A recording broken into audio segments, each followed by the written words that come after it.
자, 안녕하세요. 해티입니다. 오늘은 바람개비를 한번 그려보도록 할 텐데요. 바람개비는 사실 채색이 그렇게 어렵지는 않을 거예요. 근데 사실 형태가 조금 어려운 학생들이 있을 거라는 생각은 들긴 하는데, 일단 채색을 한번 해보도록 할게요.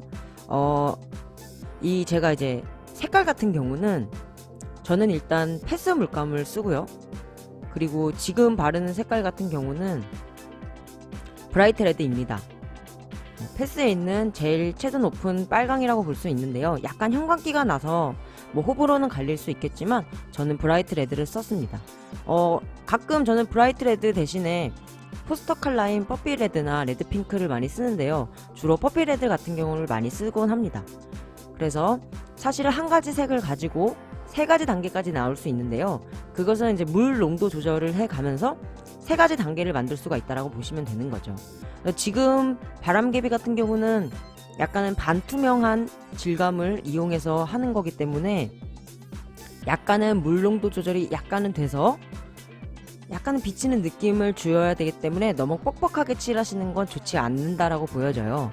그래서 약간은 그렇다고 해서 물이 너무 흥건하게 많게 되면 자국이 너무 많이 생기고 실제로 밀도가 떨어질 수 있기 때문에 뻑뻑하지 않는 개념 정도라고 보시면 되지 않을까라는 생각이 드네요. 그래서 지금 같은 경우는 브라이트 레드 혹은 퍼피 레드를 양을 조금 더 늘렸다라고 보시면 돼요. 다른 색을 섞었다기보단 물 농도 조절에 의해서 물 농도 조절과 물감 농도 조절에 의해서 세 가지 단계를 냈다라고 보시면 되죠. 저 같은 경우는 패스를 쓰지만 기본 베이스 자체가 수채화처럼 쓰는 것이기 때문에 물 농도 조절을 많이 하는데요. 실제로 수채화 물감과 패스의 차이는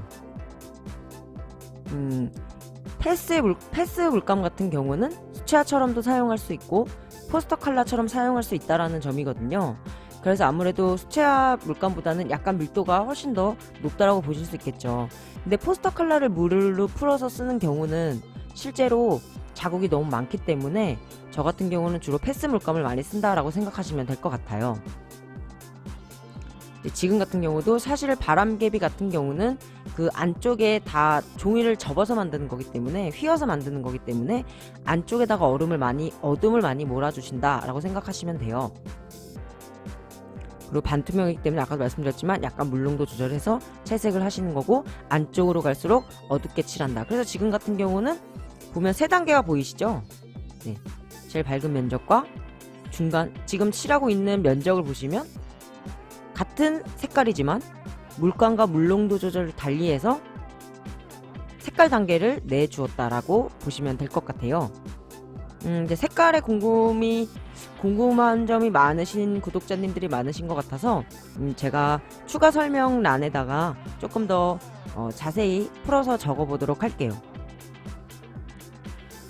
지금 같은 경우도 퍼피 레드나 브라이트 레드 양을 약간 더 늘렸다라고 보시면 됩니다. 그쵸? 그리고 색깔이 그러니까 물로 그 단계 차이를 꼭 물로 풀지 않으셔도 돼요. 그냥 단계를 딱딱 보여주셔도 된다. 그래서 저는 이거를 뭐 잘라칠하기라고 한다라고 하긴 하는데 참고하시면 될 것 같습니다.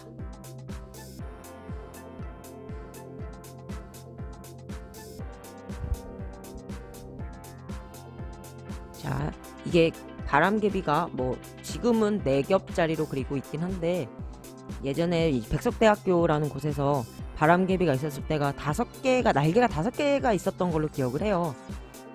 실제로 4개 사용이 많기 때문에 오늘은 4개로 그렸고 지금 보시면 아시겠지만 제가 사절지에 진행을 했는데요. 혹시나 다른 각도가 필요한 친구들이 있을 것 같아서 제가 다양한 각도로 메인 주제부만 채색을 할 거지만 스케치상에서는 메인 주제부 뒤에 있는 것은 뒷모습을 한번 그려보았고요. 그리고 메인 주제 왼쪽에 있는 B주제에는 또 다른 각도로 그려보았고요. 그리고 C주제 저 멀리에 있는 것은 측면을 한번 그려보았어요. 그래서 다양한 각도에서 보는 게 쉽진 않아요. 근데 하지만 바람개비 같은 경우는 한번 그려놓으면 외울 수 있기 때문에 충분하게 시험장에서 더 빠르게 정확하게 그릴 수 있지 않을까라는 생각이 듭니다. 그렇기 때문에 뭐 채색은 이 영상을 보고 나시면 어느 누구나 하실 수 있을 거라고 생각이 들어요. 하지만 형태가 어렵겠죠? 형태 연습을 한번 해보시는 것도 좋지 않을까라는 생각이 드네요. 실제로 딱 그렸을 때 어려울 것 같지 않지만 만약에 시험 문제 나왔을 때 당황할 수는 있거든요. 네, 당황하지 않으려면 한 번쯤은 그려보시는 것도 좋을 거란 생각이 드네요. 실제로 바람개비는 건대에서 출제가 된 적이 있었죠. 네, 건대에서 출제가 된 적이 있었고 그때 주제어가 있었던 걸로 기억을 해요. 바람에 대한 이미지를 표현하시오. 사실은 바람개비라는 것 자체가 바람에 대한 이미지를 표현하기 참 용이한 물체죠. 왜냐하면 바람개비는 바람에 의해서 돌아가는 개체이기 때문에 그렇게 어렵지는 않다라고 보여주지만 실제로 마지막에 이제 영상에서 보시면 아시겠지만 바람이 느껴지려면 저 바람개비가 돌아가야겠죠. 네, 그 돌아가는 잔상 표현을 해줄 겁니다. 조금 자세히 보시면 되지 않을까라는 생각이 드네요. 채색은 지금 색깔 같은 경우는 퍼머먼트 레드를 조금 더 섞었습니다. 브라이트 레드나 뽀삐 레드에다가 퍼머먼트 레드를 단계를 좀 섞어서 다음 단계를 만들어 주셨다라고 생각하시면 되죠. 실제로 뽀삐 레드나 브라이트 레드를 많이 쓰긴 하는데 완성했을 때 퍼머먼트 레드나 카민 단계가 없으면 실제로 빨강색은 조금 약해 보일 가능성이 참 커요. 그렇기 때문에 빨강색은 퍼머먼트 레드나 혹은 카민의 단계를 꼭 밟아주셔야, 그리고 영역을 너무 작게 하시면 안 돼요. 꼭 밟아주셔야 실제로 효과적으로 진한 빨강색 색깔을 낼 수가 있어요. 지금 색깔 같은 경우는 거의 카민 단계라고 보시면 되겠죠. 저 빨강이 실제로 우리가 알고 있는 빨강입니다. 그래서 카민 단계를 절대 빼놓으시면 안 된다라는 점 잊지 않으셨으면 좋겠어요. 그래서 저 바람개비가 이렇게 휘어져서 접힌 부분을 굴곡을 잘 생각해서 양감을 잡아주셔야 됩니다. 아시겠죠? 저 안쪽으로 어둡게 잡는 거 보이시죠? 네, 접힌 안쪽 부분엔 빛을 못 받는 면이기 때문에 그 안쪽 부분을 어둡게 그려주는 겁니다. 그리고 아까 잘라칠하기 설명했듯이 카민 단계를 물로 풀지 말고 전 단계와 자기는 본인은 되게 어색하다라고 느낄 수 있겠지만 실제로 그렇게 어색하지 않습니다. 그러니까 단계를 딱 잘라서 칠해주시는 것도 방법입니다. 만약에 이 잘라 칠하기 단계가 너무 어색한 경우에는 차라리 단계들을 많이 만들어 주시는 게 좋죠. 근데 단계를 많이 만들게 되면 실제로 효과적일 수는 있겠지만 시간상의 문제가 있을 거란 생각은 드네요. 그래서 차라리 저 같은 경우는 단계를 저렇게 밟아준 다음에 하이라이트를 합쳐주는 하이라이트를 만들어주면 충분하게 자연스러워질 수가 있거든요. 그거는 좀 참고해 주시면 될 것 같아요. 이따가 색연필을 들거나 물닦기를 할 때 제가 합쳐주는 화이트가 들어갈 거거든요. 그때 잘 유용하게 보시면 되지 않을까라는 생각이 드네요. 지금 같은 경우는 뒤에 비치는 형상, 뒤에 이제 저 대가 있을 거 아니에요. 바람개비 대. 그 손잡이 부분 대가 있을 거기 때문에 대를 비치는 것을 그리는 겁니다. 왜냐면 이 바람개비는 반투명한 바람개비이기 때문이죠.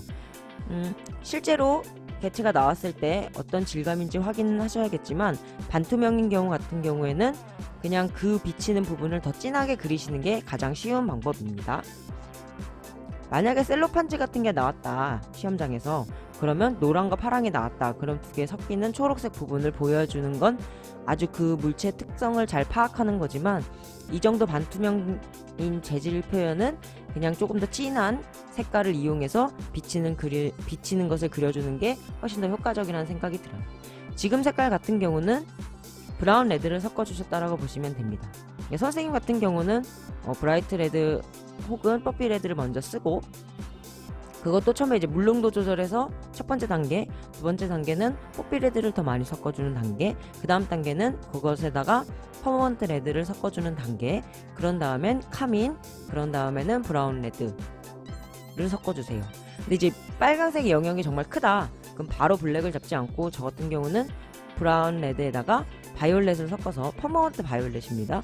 퍼머먼트 바이올렛을 섞어서 잡아주고 그런 다음에 블랙을 합니다. 그러면 단계를 조금 더 밝기 때문에 더 자연스럽게 단계를 내실 수가 있죠. 지금 같은 경우는 거의 브라운 레드라고 보시면 돼요. 약간 카민이 섞여 있어서 완전 생 브라운 레드는 아니지만 거의 브라운 레드에 가까운 색이다 라고 보시면 될 것 같아요. 그래서 안쪽을 어둡게, 이 날개 4개도 다 똑같이 잡으면 안 되고요. 빛 방향을 생각해서 한쪽을 어둡게 잡아주시는 게 맞겠죠. 빛은 왼쪽 사선 방향에서 오기 때문에 오른쪽을 잡아주셔야 됩니다. 어둠 양감은 말이죠.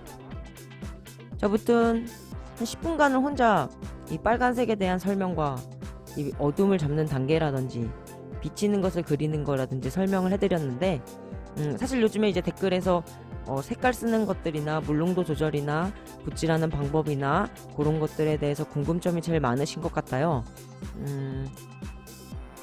그래서 좀 많이 해결해드리고 싶은데 도움이 되고 계시는지는 잘 모르겠어요.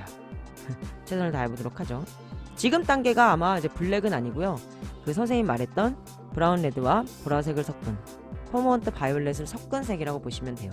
그래서 어둠을 생각보다 꽉 잡아주셔야 양감을 내실 수가 있죠.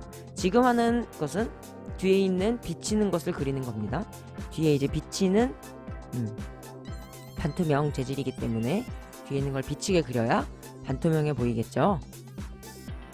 그리고 저 같은 경우는 원래 하이라이트를 남겨가면서 그리기 때문에 뭐 다 발라놓고 화이트를 찾는 것도 상관은 없지만 실제로 남기는 것과 그리고 그러니까 화이트를 남기는 것과 색연필로 찾아서 화이트를 찍는 것과 물닦기를 해서 찍는 것과는 다 느낌이 다 다르기 때문에 실제로 하이라이트를 남겨서 그리시는 게 훨씬 더 맑고 투명한 느낌을 내실 수가 있어요.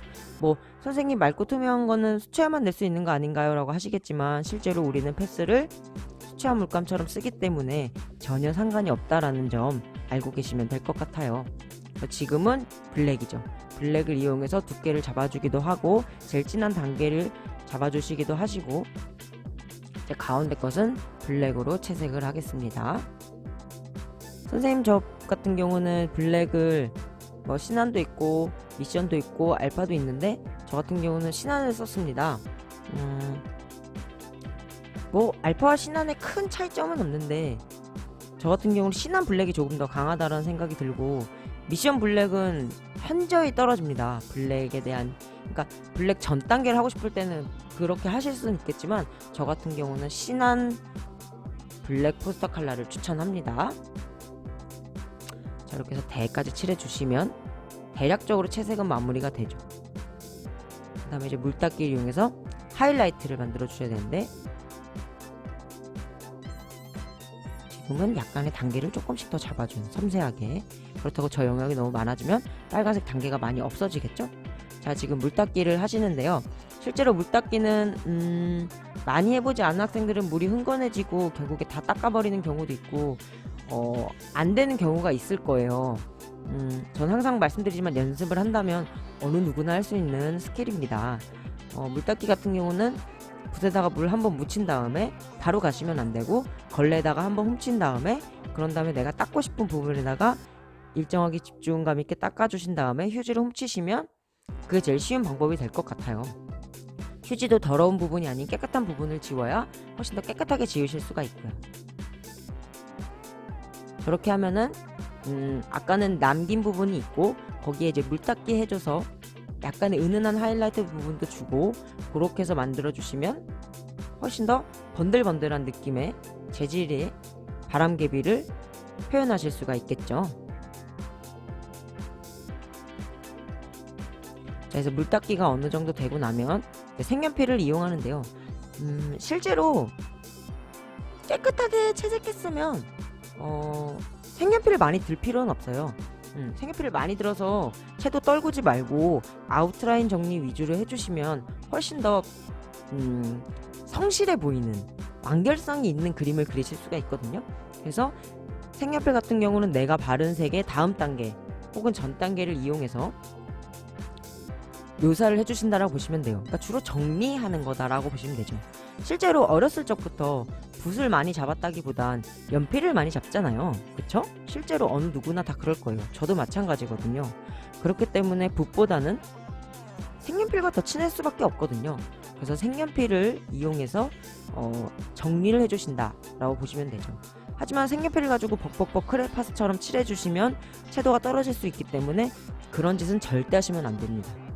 색연필로는 무조건 다듬는 용도, 아웃라인을 정리하는 용도 정도로만 쓰셔야지 다른 용도로 쓰시면 절대 안 되고요.